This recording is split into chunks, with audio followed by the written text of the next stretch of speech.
నేను అందరూ బాగుండాలని చేస్తాను. ఎందుకు దశాబ్ద కాలంగా నలుగుతున్నాం? ఎందుకు స్థాయిని తగ్గించుకొని బలం ఉండి కూడా ఎందుకు తగ్గించుకున్నామంటే 5 కోట్ల మంది ప్రజలు గెలవాలి. అరాచకం రాజ్యాలు ఏలుతుంటే, గుండాయిజం రాజ్యాలు ఏలుతా ఉంటే, ప్రతి ప్రజాప్రతినిధిని భయపెడతా ఉంటే ధైర్యం ఇవ్వాల్సిన సమయం ఆసన్నమైందనిపించింది. నేను మీకు అందరూ చాలాసార్లు అందరికీ చెప్తా ఉన్నా, నాకు ప్రాణ భయం లేదు. రాజకీయాల్లోకి వచ్చినప్పుడే 24 గంటలే మనం చాలా సభల్లో కూడా చెప్పాను, సూర్యుడు నుంచి సూర్యుడికి 24 గంటల దూరం. మనిషి నుంచి మనిషికి, మనిషి నుంచి హారతి ఇచ్చే మనిషికి, మనిషి నుంచి అక్కడున్న ఆడపడుచులకి, మనిషి నుంచి మనిషికి, ఇక్కడున్న ప్రతి ఒక్కరికి, మీ నుంచి నాకు 2 గుండెల దూరం, 2 గుండెలు. గ్రామం నుంచి సంగ్రామానికి ఎన్ని తుపాకుల దూరం అని నాకు ఇష్టమైన కవి శేషేంద్ర గారు అంటారు.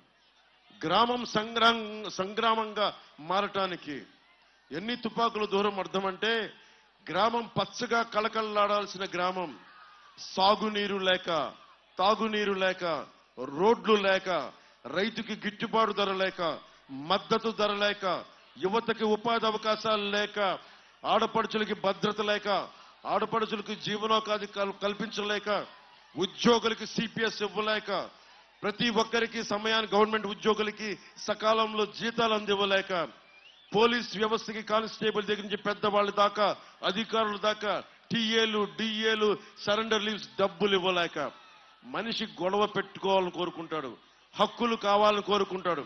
నా కండం, నా రక్తం మరిగించి కష్టపడి ఈ దేశానికి ఇస్తే నన్ను ఎవరు గుర్తించలేరు. కడుపు మండినోడు తిరుగుబాటు చేస్తాడు. అందుకే గ్రామం సంగ్రామం కావడానికి ఎక్కువ టైం పట్టదు. మన పిఠాపురంలోనే అడ్డగోలుగా మట్టిని తవ్వేశారు, చెరువుల్ని లోయలు చేశారు, గ్రావెల్ని తవ్వేశారు, ఉపాధి అవకాశాలు ఇవ్వాల, ఉద్యోగ అవకాశాలు ఇవ్వాల. మన కాకినాడ ఎస్సీజెడ్ దాదాపు 8,000 ఎకరాలు మన కాకినాడలోనే ఉంది. ఇంకా ఆ రైతులకి పరిహారం ఇవ్వాల, ఉద్యోగం ప్రామిస్ చేశారు, ప్రతి ఇంటికి ఉద్యోగం అని చెప్పి అది ఉద్యోగాలు ఇవ్వాల. నేను మాటిస్తున్నా, కాకినాడ ఎస్సీజెడ్ లో ఇక్కడ మన పిఠాపురం యువతకి, కాకినాడ యువతకి చెందాల్సిన ఉపాధి అవకాశాలు మీకు వచ్చేలాగా నేను కృషి చేస్తాను. మీకు వచ్చే వరకు పోరాటం చేస్తాను. ప్రభుత్వం రాగానే ఈరోజు మనం ఎదుర్కొంది, ఈరోజు జగన్ భయపడుతున్నాడు. ఈరోజు జగన్ ఎలా చేశాడు? జగన్ ఈ రోజున ఒక్కడిని బతకనిచ్చాడా? ఇన్ని 5 సంవత్సరాలు ఎంతమందిని భయపెట్టాడు? వీధుల్లోకి రావడానికి భయం, రోడ్ల మీదకి రావడానికి భయం, నా హక్కులు ఉల్లంఘించబడ్డాయి అని అడగాలంటే భయం. ఈ భయాన్ని ఎవరు తీశాం? ఈ భయాన్ని ఎవరు తీశారు? జనసేన, జన సైనికులు, వీర మహిళలు రోడ్ల మీదకి వచ్చారు. పంచాయతీ ఎన్నికల్లో గెలుస్తామా ఓడుతామా లేదు, రస్తా ముందుకెళ్తుందా లేదా, నిలబడతామా లేదా, అది జనసేన నిలబెట్టింది. దమ్మంది జన సైనికులకి, దమ్మంది వీర మహిళలకి, దమ్మంది జనసేన మద్దతుదారులకి. ఒకటే అనుకున్నాను, ఎప్పటికీ తీరదా వైసీపీ గుండాగిరిపోదా అంటే ఒకటే గుర్తుపెట్టుకోండి, రాహువు పట్టిన పట్టు ఒక సెకండ్ ఖండమైన లోక బాంధవుడు అసలు లేకుండా పోతాడా? మూర్ఖుడు గడియారంలో ముళ్ళు కదలనీకుంటే ధరాగమనం అంతటితో తలకిందైపోతుందా?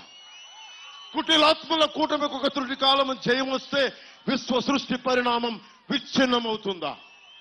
ధనుజు లోకమేకంగా దారికడ్డంగా నిల్చుంటే నరజాతి ప్రస్థానం పరిసమాప్తమవుతుందా? 151 మంది ఎమ్మెల్యేలు, 30 మంది ఎంపీలు కూర్చొని 5 కోట్ల మంది ప్రజల్ని భయపెట్టారు. 5 కోట్ల మంది ప్రజలు ఒక్కడు తెగించాడు. ఒక్క జన సైనికుడు తెగించాడు. ఒక్క వీరమహిళ తెగించింది. కడుపు మండిన సుగ్గాలి ప్రీతి ఎస్టీ కులాలకి చెందిన ఒక ఆడబిడ్డ తెగించింది. ఒక భవన నిర్మాణ కార్మికుడు రోడ్ల మీదకి వచ్చాడు. కడుపు మండిన గోపాలమిత్ర బయటకు వచ్చాడు. కడుపు మండిన ఉద్యోగి బయటకు వచ్చాడు.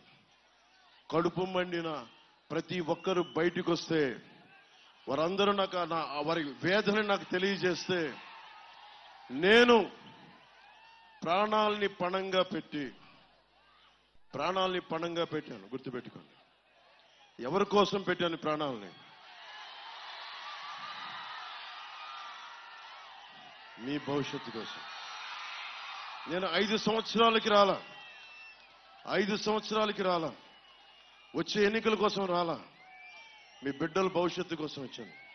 చిన్న బిడ్డలు ఉన్నారు అక్కడ, అందరూ నన్ను తిడతారు, నువ్వు చిన్న పిల్లలు ఉన్నారు అక్కడ గ్రీన్ షర్ట్ వేసుకున్న బిడ్డ ఉన్నాడు, ఆడబిడ్డలు ఉన్నారు, చిన్న పిల్లలు. నేను 18 ఏళ్ళు దాటిదని చెయ్యూపుతనం లేదు. భవిష్యత్తు కోసం నిలబడేవాడెవడు? బిడ్డల భవిష్యత్తు కోసం నిలబడేవాడెవడు? నేను